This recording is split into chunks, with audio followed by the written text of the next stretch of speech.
Democratic donor Tom Styer launched a campaign to try and impeach Trump. So this guy is a billionaire Democratic donor.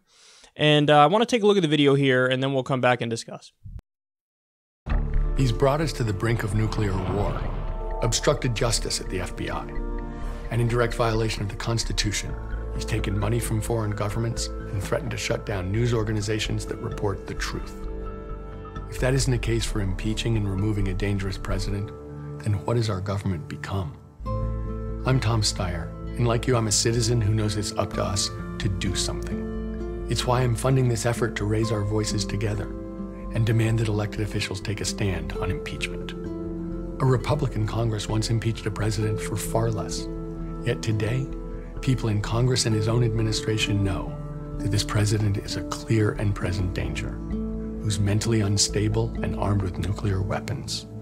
And they do nothing. Join us and tell your member of Congress that they have a moral responsibility to stop doing what's political and start doing what's right. Our country depends on it.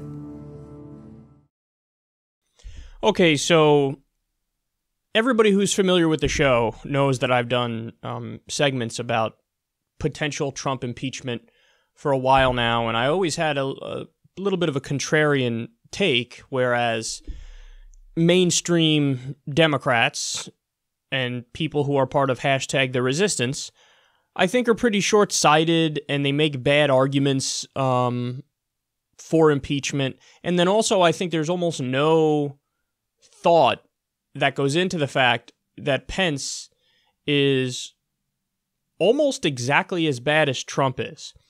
So to me, it seems like you're spending a lot of political capital to get nothing accomplished. So, okay, you get rid of Trump and then you get Pence, and Pence is almost equally a disaster. So you just wasted all this political capital and you have nothing to show for it, because if anything, Pence can get a draconian agenda through, and he doesn't get the same kind of media attention because he's not doing bombastic, mean tweets. So Trump does the bombastic, mean tweets, gets the ire of the media, and fails at getting through that draconian agenda, by and large, whereas Pence, I think, would be more effective at doing it, and he has better relationship with Republican congresspeople and senators, and he can spin his bullshit in a way that, you know, the media would gulp down more easily. So that was my take on impeachment for a long time. Now I've moved from being against it to just being confused and agnostic, because there is one key issue now that I think is such a big issue that impeachment should be on the table, and that issue, of course, is the fact that we might literally go to war with North Korea. Now, that's not hyperbole. In fact, I have a story later on in the show today coming that talks about it's so serious that in the government, there are whispers now where people are told, hey, if you have any assets in South Korea, get them out. So people in the government, top administration officials, are whispering to their friends, look, I'm just going to tell you right now, any assets you have in South Korea, get them out, because this is the closest we've ever been. People really don't have any idea as to how bad it is. And now the U.S. is preparing to put nuclear bombers back on 24-hour alert. Like, there's a lot of creepy shit going on, and it looks like Trump is just... I mean, I don't know what's holding him back. Actually, I might know what's holding him back. There was another report that said Mattis is the only one in the administration that's saying, whoa, pump your brakes. Let's not necessarily go to war yet. So it might just be only Mattis in the administration. And everybody else is saying, let's do it. What are we waiting for? Let's attack North Korea. So, being that that's the case, even though I think Pence is a war hawk, he is, even though I think he's a neocon, he is, I don't know if Pence would have his finger on the button in the same way that Donald Trump would have his finger on the button when it comes to North Korea, and Pence is not as impulsive as Donald Trump is when it comes to North Korea. So, yeah, now it appears to me that all things being equal, and understanding that Pence might even get through a more draconian agenda through Congress, and be more successful at it, that one issue is just, it's lingering. And it's an issue that should really keep you awake at night. That nobody's driving the ship, and it is like all the fucking chest puffing you see on Twitter, and every other day Trump is threatening to attack North Korea. Only one thing will work. It's just like he tweeted the other day, only one thing will work. Other presidents have failed on North Korea. Only one thing will work. We've tried for a while. They haven't listened. Only one thing will work. Well, what's that one thing? He means war. So since that's the case, man, it's hard to just sit by idly while, a president is letting you know that they'll concoct some bullshit story and do another offensive war. And then what happens when you do an offensive war against North Korea? I mean, a bunch of idiots on the far right and neocons who might support this might think, well, what do you mean? We just beat them and that's it. No, you launch on North Korea. North Korea immediately launches on South Korea. And Seoul, hundreds of thousands, if not millions of people are in danger in South Korea. Not only that, but they might have the ability to reach U.S. territories, like Guam is another one. So given that that's the reality of it, and given that Trump appears to not really give a fuck, that's a scary thing, man, and impeachment might be a legitimate option, Now, in terms of what issues you use exactly to do it, well, that's where it becomes a little more murky. And one of the things I don't like about all the Democratic campaigns to try to impeach Trump is that it's almost like they take a smorgasbord of reasons and they just vaguely throw them at you. But like, if you're going to actually do impeachment, you can't just say, hey, here's like 4 or 5 reasons that kind of, sort of, maybe, where he can maybe be impeached. You have to pick one and actually get facts on those issues, actually get evidence to prove your case, and then bring it. So in other words, you can't, like he did in this thing, like, hey, mentally unstable. That's not it. That's not enough. You can't just say, in my opinion, he's mentally unstable, because then what the fuck does that mean? That any Democratic president or Republican can say, we think they're mentally unstable, and it's just fucking, like, that's not a standard of proof that makes sense. So you have to come correct if you're going to do this. So I don't even think you can necessarily use the issue of North Korea as the tool to impeach, even though that would be the main driving reason in my mind behind why you maybe should do it. I think the thing that you have the best chance of getting him on, if they were to go down this path, is we're now a permanent war state. So according to the Constitution, the U.S., the Congress needs to approve war. They need to approve war. And what's happened post 9/11 in the era of the war on terror is that we have sent troops virtually everywhere, and we do it under the guise of, oh, don't worry, it's okay because that authorization for the use of military force that was passed under Bush applies now. Even though many of the places where we've sent troops are not even going after Al-Qaeda. Like, Al-Qaeda was the original, we have to get terrorists. Terrorists meaning Al-Qaeda, because they attacked us on 9/11. Well, then Al-Qaeda kind of branched out, and they were like, well, also, I guess the Taliban, because the Taliban is in Afghanistan.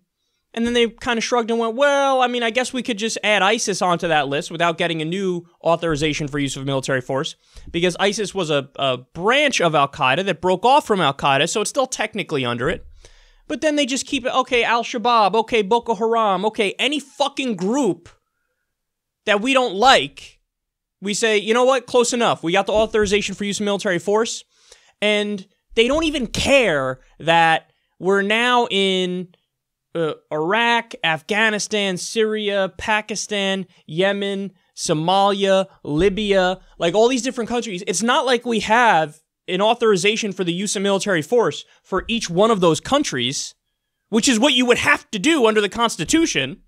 So what you could do is you could say, what the fuck? Donald Trump's got troops everywhere. He's got troops everywhere.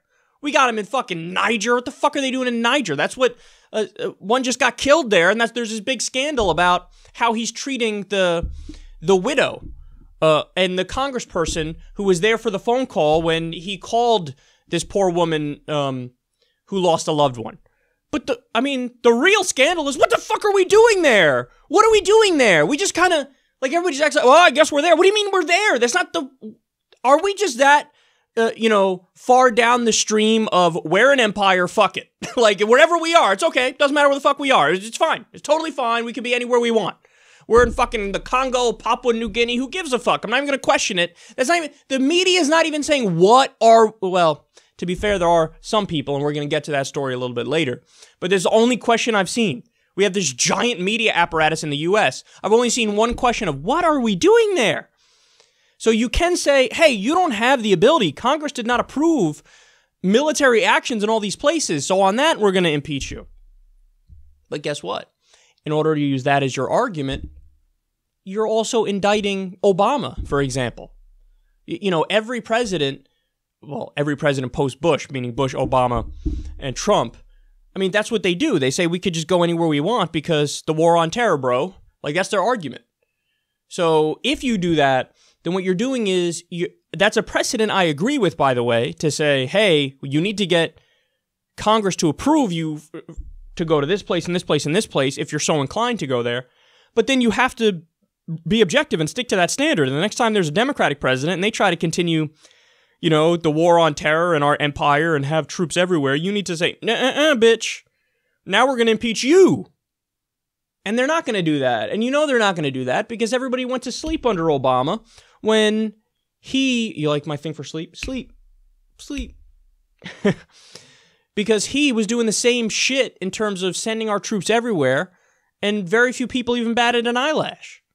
Said, okay, whatever, we're in 7 different places. It is what it is. No, not it is what it is. That is an impeachable offense because you did not go through Congress as you're supposed to under the Constitution for those things. Another thing you could do, you could say, hey, he's president as the NSA is still spying on everybody unconstitutionally. I mean, we're talking about something that is clearly a violation of your protection from unreasonable search and seizure, a violation of your right to privacy, and that still exists under Trump. We got to get rid of it. But again, then that's an argument you should have also used against Obama for impeachment, and you didn't. But I think one of the main ones that there really is an ironclad case is, yes, the emoluments clause. Because Trump, yes, he's a businessman. Yes, his own products are made in like 12 different countries. He does business with 12 different countries at least. And there is a mountain of evidence of corruption where you have foreign governments giving him money, hoping to get favors in return. I mean, just one example, Trump opened up 12 new businesses in Saudi Arabia during the campaign. And then, lo and behold, look at that. He approves a gigantic weapons deal with Saudi Arabia now that he's president. Furthermore, Saudi Arabia and Qatar, they've paid Trump's hotels a ridiculous amount of money, way more than they actually spent when they stayed in those hotels. Because they're using that as an avenue where they say, what do you mean? No, we're just paying for the hotel, but they're really legal bribes. So again, Trump can approve the weapons deal to them. So that's a foreign government giving him money through one of his businesses under the guise of, hey, this is legitimate business. It's not legitimate business. It's a fucking foreign government paying you money, and then you turn around and you do favors for them using U.S. policy and giving them giant weapons deals. So, and those go on and on, by the way. There's 1,000 examples of Trump, whether it's from South Korea or Turkey or you name it, favors being done because of corruption. So he's pay to play corruption all day long, not just with corporations, which of course with that too, but with foreign governments, and that violates the emoluments clause of the Constitution. So you can build a serious case based on that. But again, point has to be made.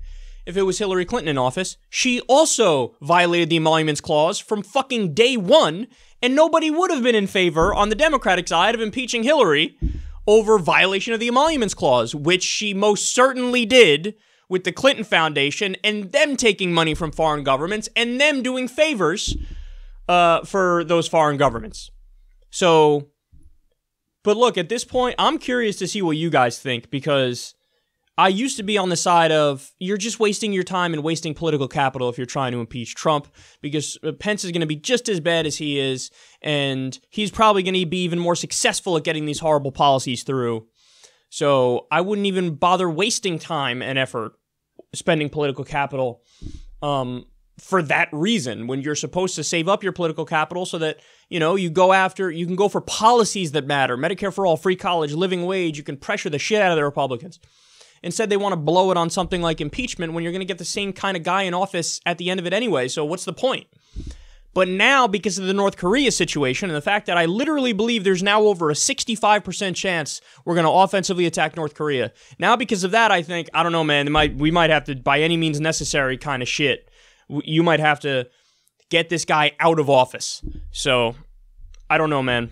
But then again, there's also the outside chance that Pence would be just as standoffish with North Korea. I mean, I don't think that's the case because you get the sense that a lot of the escalation from Trump is due to literally his personality and the fact that he's so impulsive, and that when, the North Korean dictator Kim Jong-un does the "we will rain fire down on America" and shit, whereas Obama blew it off and was like, okay, asshole, because that guy's a fucking gnat. He's not going to offensively attack us. That's a ridiculous idea. That's something Obama knew. That's something Bill Clinton knew. Trump, I don't know if he knows it or doesn't know it, but I do know that when he hears that, he views that as like a threat to his masculinity and a threat to his fragile-ass ego. So then he fires back like, "we will rain fire and fury down on you." So it's a tin pot dictator talking to Trump, and Trump in turn reacts like a tin pot dictator. And yes, we're on the fucking brink of war. So if that's the case, and I think it is, then yeah, maybe the impeachment's necessary. So I don't know, curious to see what you guys think, but I just want everybody to understand how dangerous the threat really is, because we really are on the brink of war. And a war with North Korea would be a crime. It would simply be a crime.